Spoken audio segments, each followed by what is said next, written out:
On va parler basket avec un tout jeune retraité. Benjamin Bonclar est l'invité du match dans le match. Merci Benjamin d'avoir accepté l'invitation. Avec plaisir, merci à vous. On va évidemment parler basket, on va évidemment parler des Sharks d'Antibes, de votre carrière, de l'après aussi parce que c'est important, ça se prépare et on va en savoir un petit peu plus parce que le basket ne sera jamais loin. Alors effectivement, je m'adresse à un jeune retraité. Qu'est-ce que ça fait de se le dire, d'en prendre conscience peut-être? Ouais, c'est particulier, ça s'appréhende, ça faisait un petit moment que j'y pensais.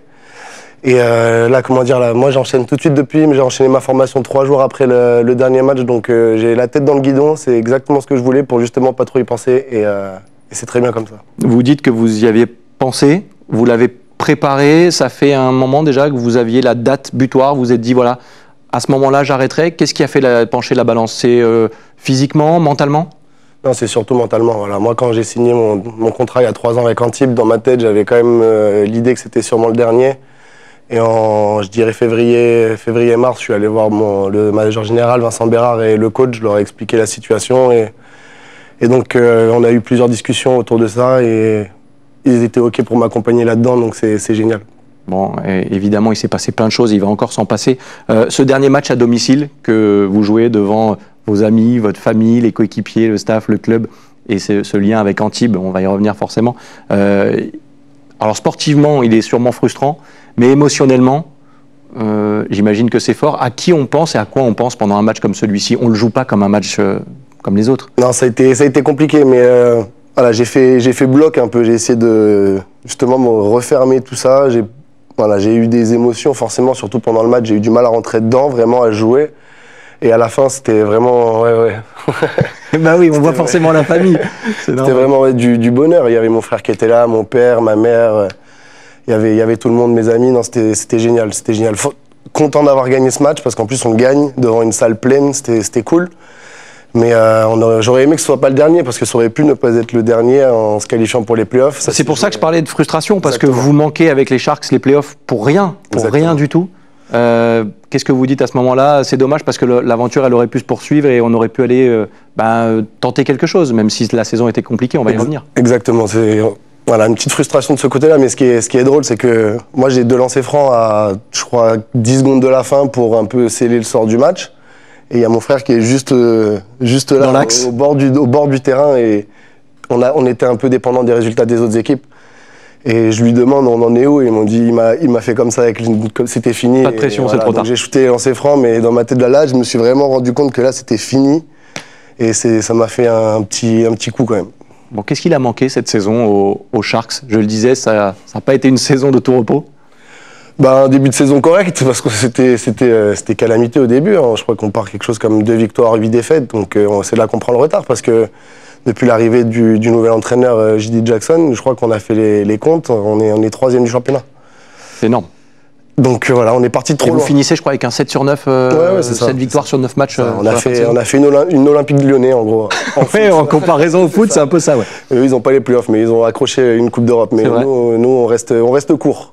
Le changement de coach, vous l'avez évoqué, Dan Guttals qui avait fait du bon boulot, ça n'a pas bien pris en début de saison. Il était nécessaire, il fallait un déclic, c'est là que ça s'est passé aussi? Oui, ça, je ne vais pas rentrer dans les détails, mais non, ça, c'était plus que nécessaire. JD qui est là, il nous a vraiment redonné confiance. Voilà, le groupe avait besoin de reprendre confiance en lui, et c'est ce qu'il a réussi à faire, parce qu'il n'y a pas eu de chamboulement dans l'effectif, hein, donc voilà, non, ça a fait une grande bouffée d'oxygène pour tout le monde.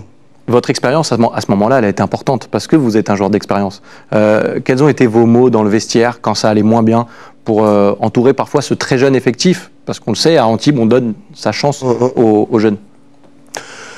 Moi, mon truc, c'est de s'accrocher, et voilà, faut regarder tout droit et avancer. On n'a pas le choix dans le sport. De toute façon, c'est comme ça. Tu perds, tu gagnes, t'es bon, t'es pas bon. Quoi qu'il en soit, il y a un match qui arrive une semaine après, 3 jours après, donc il faut rien lâcher, il faut avancer. Il n'y a pas de secret. À titre personnel, maintenant qu'on a évoqué cette saison des Sharks, et on va parler de la suite évidemment, parce qu'Antibes n'est jamais très loin, 15 saisons professionnelles, c'est ça? Ouais, ça doit être ça, depuis 17 ans dans un groupe pro, ça doit être ça. Avec Dijon, Antibes, Blois, finalement une certaine stabilité. C'est quoi le secret pour réussir une carrière très régulière finalement? Bah, c'est ce que j'y ai pensé un petit peu. C'est vrai que je me suis toujours inscrit dans la continuité dans les clubs où j'ai été. Voilà, 6 ans à Dijon, 8 ans à Blois, ça fait 5 ans à Antibes. Quand je me sens bien, j'ai pas envie de bouger et peut-être que les gens m'aimaient bien. Voilà, et ça a fonctionné comme ça. Et voilà, il y a souvent eu des bons résultats. Je me suis souvent senti bien. J'aime bien me sentir en confiance. Voilà, ça c'est à Blois. Là. C'est un club où voilà, c'était en famille. Mon frère est directeur général au club là-bas. Non, c'était que des bons souvenirs. En quoi il a changé le joueur qu'on voit sur cette photo et celui que j'ai en face de moi aujourd'hui? Le joueur déjà, peut-être l'homme après parce qu'il s'est passé des 10 choses. ans, 10 ans. 10 ans, bah, ça se voit quasiment pas. Non, mais ça doit être à peu près ça, à peu près 10 ans. Là, c'était la montée de National 1 à Pro B. Donc ça, c'était vraiment il y a un moment. Quoi, il a changé? Bah, pas grand-chose, hein, je dirais. Peut-être un petit peu moins de jambes et un peu plus d'expérience. Voilà. C'est bien dit. Est-ce que vous avez, quand vous regardez avec un petit peu de recul, parce que cette carrière, elle s'est arrêtée finalement là très récemment, quand vous regardez tout ce que vous avez fait, vous dites quoi? Non, mais moi je suis fier. Après, j'ai pas une carrière exceptionnelle. J'ai pas joué en Pro A. J'ai pas fait un petit bout de Coupe d'Europe parce que j'ai fait un passage de 6 mois à Charleroi. Mais voilà, ce dont je suis fier surtout, c'est de ce qu'on a fait avec Antibes, oui, mais à Blois avec mon frère. Voilà, c'est une expérience incroyable. On a gagné 3 ou 4 championnats ensemble. On est parti de National 1 pour ils sont allés jusqu'à la Pro A. Enfin, c'est 8 saisons. C'était génial. Et puis à Antibes ici aussi, on a fait c'est cool ce qu'on a fait, la finale il y a 2 ans, remplir cette salle, le dernier match il y avait plus de 4000 personnes, voilà, c'est une expérience de vie, c'est génial. Après, voilà, ma carrière elle est escalée, c'est de la 2e division, mais moi j'en suis content. Ben, vous pouvez, évidemment, et il s'est passé plein de choses. Dans une carrière d'un sportif de haut niveau, on dit souvent qu'il ne faut pas avoir de regrets. Mais c'est pas pour ça qu'on n'en a pas. Exactement. On peut en avoir. Est-ce que vous en avez? Est-ce qu'il y a des choses, voilà, vous dites, j'aurais peut-être pu les faire différemment et avoir encore une autre carrière, même si celle-ci est tout à fait respectable et intéressante? Non, à un moment donné, peut-être que j'aurais pu essayer d'aller chercher un contrat en Pro A, notamment quand j'étais à Blois, parce que je faisais des jolies saisons, je faisais des belles saisons statistiques, etc. On était toujours dans le top. Mais voilà, moi, il y avait mon frère là-bas, il savait comment faire avec moi, il venait me proposer les contrats en mars, en me disant, voilà, l'offre, elle est là, t'as 2 semaines pour réfléchir, peut-être que t'auras de la Pro A dans 3 mois, mais voilà. Et moi, avec ma famille, on se sentait bien là-bas, et j'ai pris ces décisions, donc c'est pas des regrets, c'est des choix.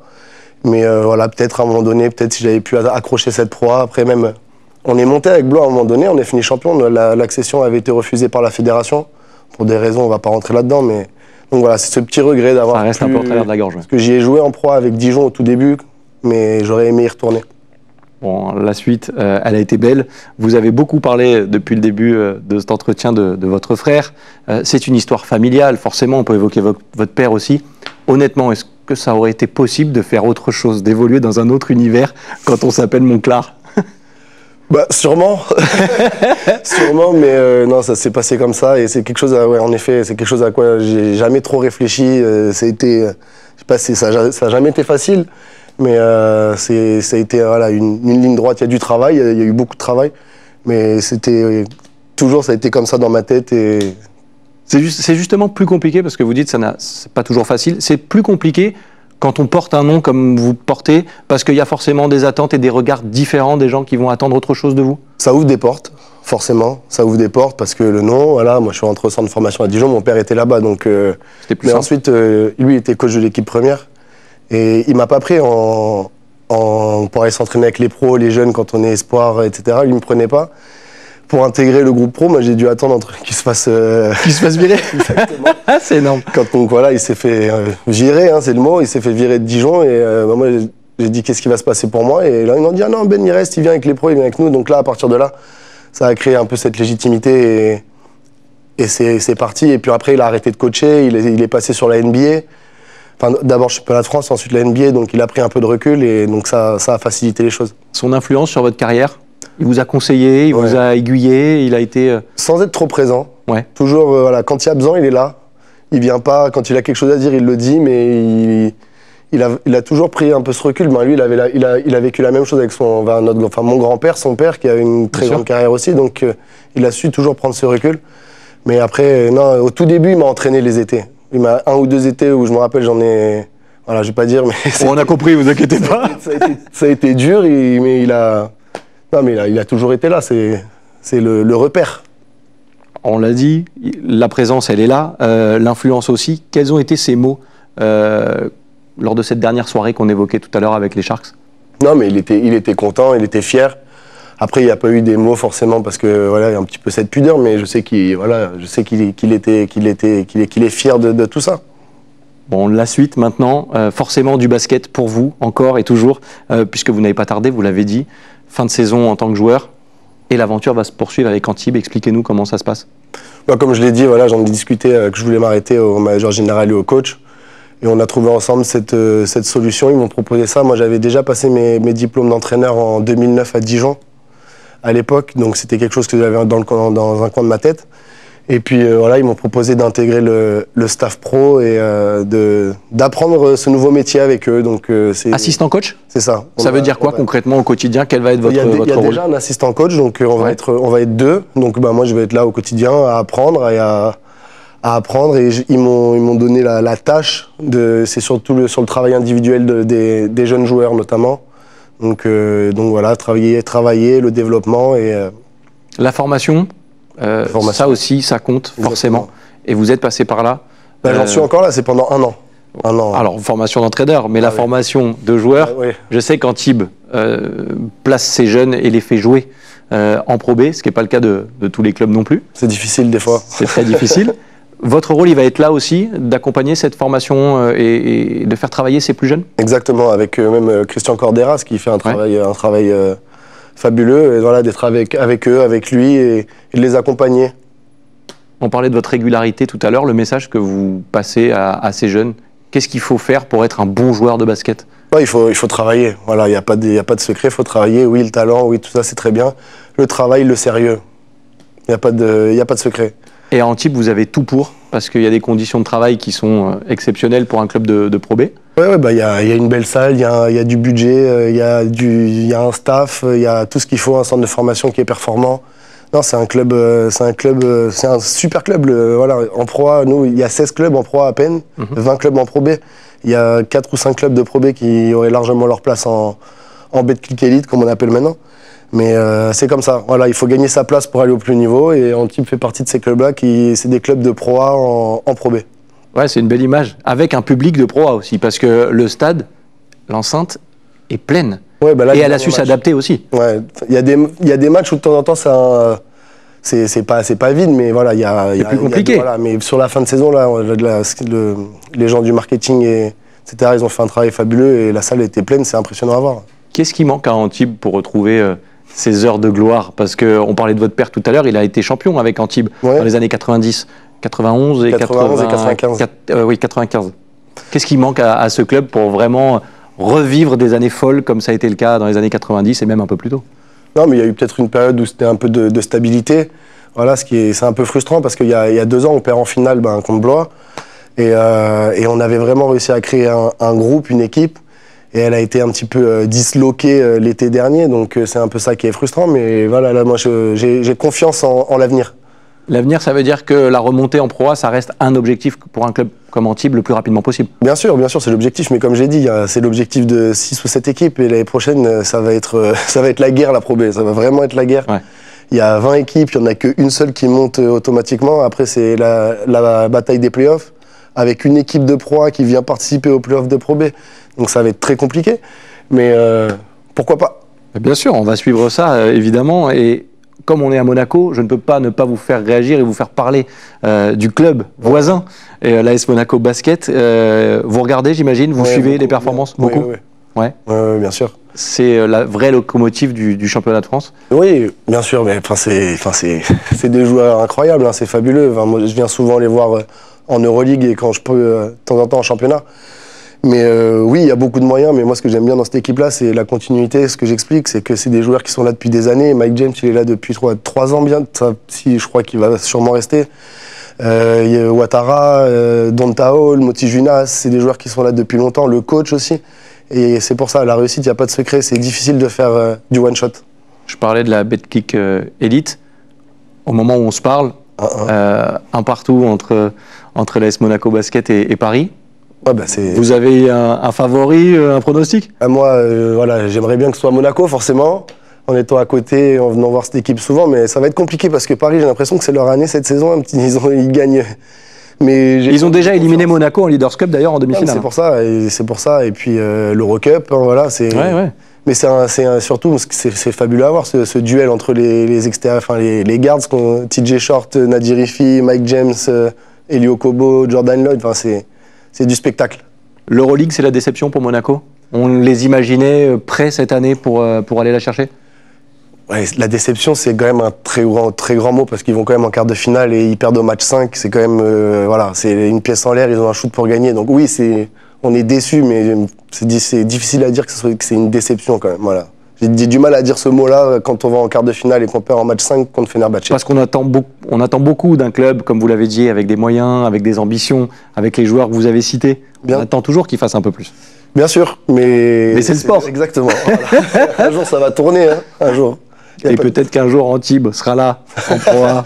Voilà, il manque un peu de budget là quand même. Un petit peu, mais on va discuter avec le club, il n'y a pas de problème. Dernier mot, petit clin d'œil aussi, les Jeux Olympiques cette année, forcément. La place du basket français, elle est sur le podium, elle est où? Bah là, c'est pareil. Oui, j'ai envie de dire que oui, une médaille, c'est l'objectif, mais pareil, entre les États-Unis, le Canada et toutes les autres équipes qu'on connaît, voilà, les Jeux Olympiques, c'est très resserré, il n'y a pas de petites équipes. Mais tout le monde n'a pas ce garçon-là. Tout le monde n'a pas ce garçon-là, mais on n'a pas non plus tous les garçons du Canada et des États-Unis. C'est vrai. Voilà, on est dans les favoris, mais on n'est pas les favoris. C'est peut-être là où on est les meilleurs, quand on ne nous attend pas. Souhaitons-le. Benjamin Monclar, merci beaucoup d'avoir passé ce moment avec nous. Et on vous souhaite beaucoup de réussite dans la suite de votre carrière, votre nouvelle carrière finalement, toujours avec les Sharks d'Antibes pour l'instant. Merci beaucoup. À très bientôt. Merci beaucoup. Merci à vous de nous avoir suivis. On se retrouve demain pour un nouveau numéro de Ça Match et du match dans le match. Bonne suite de programme sur TV Monaco. À très vite et merci surtout, j'allais oublier, Nicolas Ebersviller à l'édition, accompagné de son stagiaire que j'embrasse, Mathieu Laurent. C'était un petit clin d'œil. À très vite. Bye bye.